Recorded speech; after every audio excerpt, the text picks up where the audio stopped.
ইন্নাল্লাহা মা'আস সাবিরিন।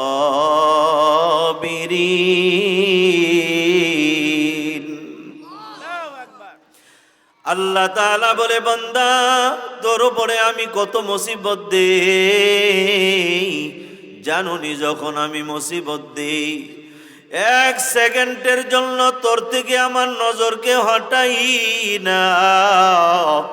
আমার বান্দা মুসিবতের মধ্যে পইরানি বড় ক্ষতিগ্রস্ত হইয়া যায়। আল্লাহ তাআলা বলে, বান্দা তোর সন্তান যখন আস্তে আস্তে হাঁটা শিখে, মাঝে মাঝে স্বামী আর স্ত্রী দুইজন দুই আঙ্গুলে দইরা সন্তানকে হাঁটা শিখাও, আর হঠাৎ করে মাঝে মাঝে ছেড়ে দাও। বাচ্চাটা তখন নিজে নিজে হাঁটে, ওই বাচ্চাকে ছেড়ে দিয়ে তোমরা তখন নিশ্চিন্তায় থাকো না, বেখেয়ালি হইয়া থাকো না। তোমরা বাচ্চার দিকে চারটা চোখ লাগাইয়া রাখো, কোথাও নি বাচ্চাটা পড়িয়া যায়। আল্লাহ তাআলা বলে, বান্দা ও বান্দা, আমিও যখন মুসিবত দেই, আমি আল্লাহ তোর দিকে ওই তোরা স্বামী স্ত্রীর চার চোখ দিয়া যেমনে তাকায়া থাকো, কোন দিকে তোমরা নজরকে হটাও না। আল্লাহ বলে, বান্দা আমি আল্লাহ তোরে বড় আদর করে বানাইছি। আমি কত আদর করে বানাইছি জানো নে? এই হাতগুলো দুনিয়ার কোনো কারিগর বানাইতে পারবে না। তোর দুইটা সুন্দর হাত আমি আল্লাহ বানাইছি। আমার বান্দা এই হাত দ্বারা কোরআনুল কারীমের আয়াতগুলি ধরে ধরে পড়বে, আমি আল্লাহর তাসবিহ আদায় করবে, আমি আল্লাহর বানানো নেয়ামতগুলোর দিকে আঙ্গুল দিয়ে ইশারা করে বলবে, তাকায়া দেখ, এই গাছ দুনিয়ার কেউ বানায় নাই, এই গাছ বানাইছেন আমার আল্লাহ। তাকায়া দেখ, এই গাছের মধ্যে পাতা কেউ লাগায় নাই, এই গাছের পাতা লাগাইছেন আমার আল্লাহ। এই গাছের মধ্যে কত সারি সারি ঢাল, এই ডালগুলো কেউ লাগায় নাই, এই সারি সারি ঢালগুলো আমার আল্লাহ লাগায় দিছেন। তাকায়া দেখ, গাছে কত সুন্দর ফল, এই ফলগুলো কেউ লাগায় নাই, এই ফলগুলো আমার আল্লাহ দিয়েছেন। কলা গাছের দিকে ইশারা করে বলবে, ও দুনিয়ার মানুষ তাকায়া দেখ কলা গাছের দিকে, কি সুন্দর সারি সারি করে কলাগুলো সাজাইলো।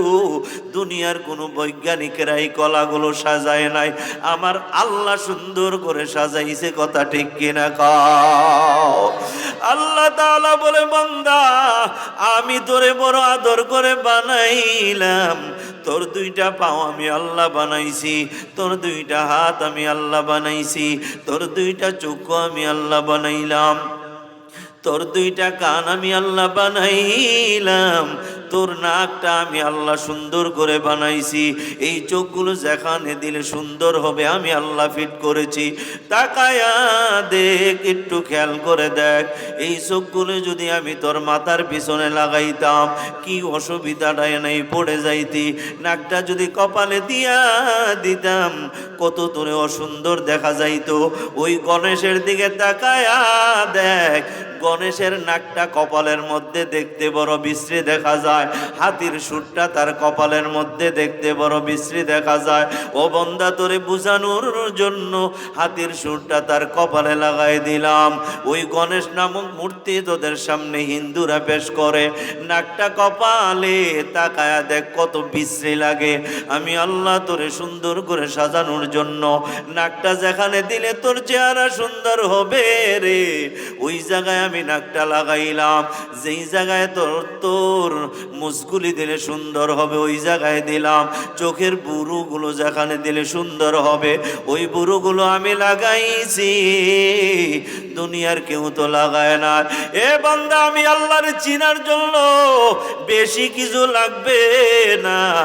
এই মাথার চুলগুলো তুই যত কাটো আবার চুলগুলি বড় হয়, এই চুলগুলি বড় কেউ করে না, আমি আল্লাহর হুকুমে চুলগুলো বড় হয়। আবার তোর চোখের বুলুগুলো দেখ, এগুলি বড় হয় না। যদি এগুলি বড় হইতো রে, তোর চোখগুলি ঢাকনা বইরা যাইতো, তোরে দেখতে বড় বিশ্রী লাগতো। তোর দাড়িগুলো সময় সীমা পর্যন্ত বড় হয়, এরপরে আর বড় হয় না। কত জায়গায় শরীরে পশম পশম দিলাম, এই পশমগুলি জাগায় দেখ, এই পশমগুলি ম্যাগনেটের মতো কাজ করে। তোর শরীরের মধ্যে যখন ধুলাবালি পুষতে চায়, যখন রোদের তাপটা ভিতরে পুষতে চায়, যদি রোদের তাপ তোর চামড়ায় লাগতো রে, এই রোদের তাপের মধ্যে একটা বিষাক্ততা আছে, ওই বিষাক্ততায় তোর চামড়াটা পুইরা দিত, চামড়া পুইরা গোশতের মধ্যে দাগ লাগাইয়া দিত, এরপরে গোশতের মধ্যে ব্যথা বেদনা শুরু হইয়া যাইত, চামড়াটা বিশ্রী হইয়া যাইত। আল্লাহ পাক বলে, বান্দা তাকায়া দেখ, আমি আল্লাহ দয়া করে ইহসান করে পুরা শরীরে পশম দিয়া দিলাম। তোর পশমগুলি একটু বড়, মহিলাদের পশমগুলি একটু ছোট দেখা যায় না, কিন্তু পশম আছে। যদি এই পশম না দিতাম তোর চামড়া নষ্ট হইত, গোশত নষ্ট হইয়া যাইত। আমি তোর চামড়া গোশতের হেফাজতের জন্য তোর শরীরে আমি পশমগুলি দিয়ে দিয়েছি।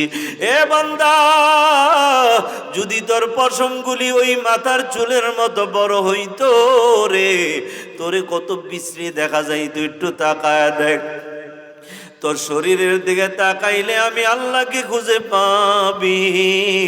আমি আল্লাহকে বিশ্রামের জন্য দূরে কোথাও যাওয়ার দরকার নাই। এ বাবা, আল্লাহ তাআলা বলে, বান্দা আমি দুইটা তোরে চোখ দিলাম, এই চোখগুলি আমি আল্লাহর হুকুম মতো চালাবি। আমি পরীক্ষা করলে তুইও ধৈর্য হইস না, খুশি হইয়া যাবি। ওয়ালা নাবলুওয়ান্নাকুম বিশাইইম মিনাল খাউফি ওয়াল الجوع ونقص من الأموال والأنفس والثمرات وبشر